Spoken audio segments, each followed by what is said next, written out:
Nicholas Hoult has been rumoured. My dog just farted there incidentally and it reverberated across the floor of the room. And now he's pushing my microphone. This is why you don't bring a Labrador into a room where you're recording content, because it's just not going to end well. This mic truly has a mind of its own tonight. Lex Luthor, Nicholas Hoult, he's in talks to play... What is going on with this microphone? He's in talks to play the infamous villainous character in the Superman Legacy film, which is now slowly but surely building a bigger and bigger cast. What the fuck is this dog doing beside me, man? He's having a 4-course meal with air. He's scratching himself. He's farting. Jesus Christ. I'm trying to do a show here, mate. For fuck's sake, come on. Settle down, man. Jesus, man. Nicholas Hoult, though, he's in talks to play Lex Luthor. We were speaking about Nicholas Hoult recently. I'm trying to remember the context of where we were speaking about Nicholas Hoult recently.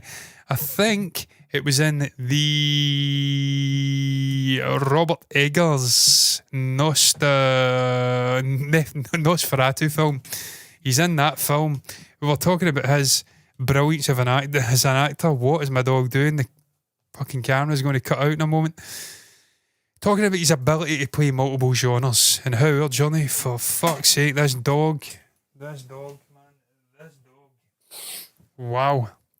His ability to play multiple characters, do multiple genres, and how we'd followed his journey from about a boy all the way back to where he is now. And also he's worked in Renfield with Nicolas Cage in a Dracula movie. He's working with Robert Eggers. He can do anything, really. He's a fantastic actor. He's still got youth on his side to a degree. 33, 34-year-old man, same age as me. And so he's got longevity to play this character moving forward, which is important. This movie's a couple of years down the road before it hits the screens. And that's important. You can't be casting someone who's knocking on 40 or 50 because you've just not got the longevity to continue playing that character across a 10-year span, which is usually needed to do 3, 4 movies, 5 movies in a cinematic universe. So right off the bat, I think he's a fantastic actor. I think he's better than Jesse Eisenberg, I think it was, who did the last one.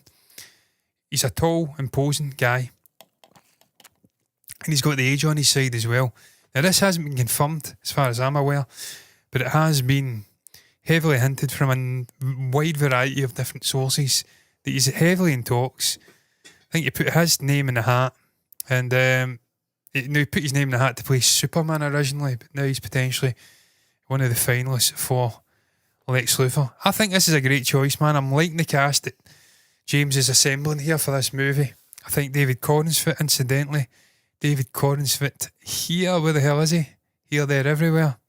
Here, there, everywhere. Where is the man? I had an image of him. He has bulked up tremendously. Where the hell? There he is there. David Cornsfit. 2 years out from playing the character, or a year and a half out from playing the character, looking jacked out of his mind. I think he's a fantastic choice as Superman. And also we've got the likes of Jimmy Olsen being cast. Skylar Gazondo's playing him. So that's a friend of Clark Kent at the Daily Globe, is it? I want to say that's the name of the organisation that Mr. Kent works for. And we've got Sarah Sampaio cast as Eve Teschmacher, who is the right-hand sort of man-woman, henchwoman of Lex Luthor. So that's a hint that we're definitely getting Lex Luthor in this movie. They've already cast the henchwoman of Lex in this movie.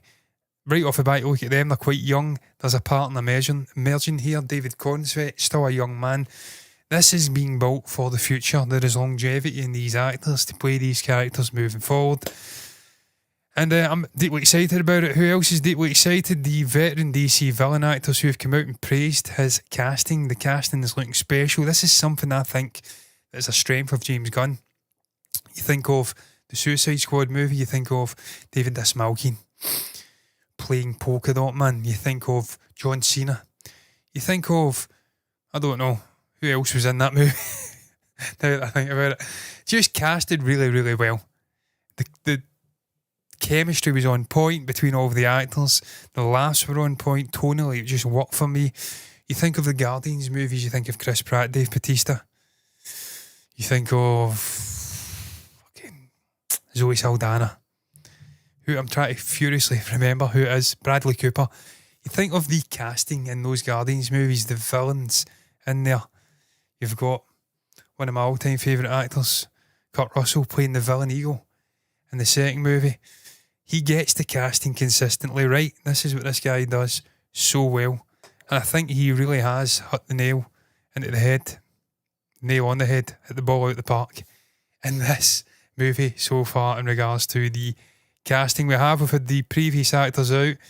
Last time, Cry's iteration of blah blah blah, that's not the quote I'm looking for, they've just not shown me the quotes. Doesn't matter. Needless to say, 100% on board for Nicholas Hoult playing Lex Luthor. I think that's an exceptional choice. And it really does lead me on to the sort of next point I'm going to make before I move on swiftly to the next topic. And that is the handling of Lex Luthor in this movie. It is extremely important that you get the handling of such a villainous character spot on in the first movie of... well, first Superman movie in this new universe. Not the first movie, we're going to have other movies before this. You have to get the handling right. You can't blow your load in the first movie. This has to be setting the foundations for his criminality, for his mischievous, villainous ends, if you'd like. Having him lurking about in the shadows, much like Penguin did to a degree in the Batman, the Matt Reeves Batman movie. I don't want him being the main big bad in this movie and then he's gone after one movie. I want to see his legacy, his presence continuing throughout however many David Cornsfeit, Superman, James Gunn movies we're going to have. I think it's a fantastic choice, but I want it to have longevity. I do not want this to be a one and done. And it's a big commitment from Nicholas, because Nicholas was in the X-Men movies. He knows what it's like to be connected to a comic book character and what that means in terms of his career for the next 5, 6, 7, 8, 10 years. He's getting in here and he's committing potentially to multiple movies. So, what is this? What is this? Diga das ist Danke. Okay, he's Danke. I'm not German, man. I know phrases in German, but sadly I am not German. I am very much Scottish. All I can say is things like Ich besorge das Bier, Navigets, Welcome in, Was machst du heute? Things like that. Other than that though, I'm fucking useless. Nine is tut mir leid. I know sayings, I don't know anything else. I was learning, but I keep stepping away from it. But look, needless to say, on board for Nicholas Hoult playing Lex Luthor and Superman. Supremely excited for this new DC universe moving forward. I've got huge confidence in James Gunn and Peter Safran to get it right, to get the casting right, and to build a lasting universe. You cannot work with Kevin Feige and the brilliance over at Disney Marvel for as long as James did and not pick something up from them. At some point you're going to have to learn something. I mean, he's already learnt something as a director and as a sort of artist aside from that, but you've got to have picked something up from Kevin Feige, and hopefully he can take that and really, fucking make this DCU shine. Do some reactions on Johnny Sins movie. I don't know what that is, mate. Not going to lie, but we'll look at it. We tend to do reactions on a Friday night. Tend to get absolutely rattled and react, so it'll probably be tomorrow.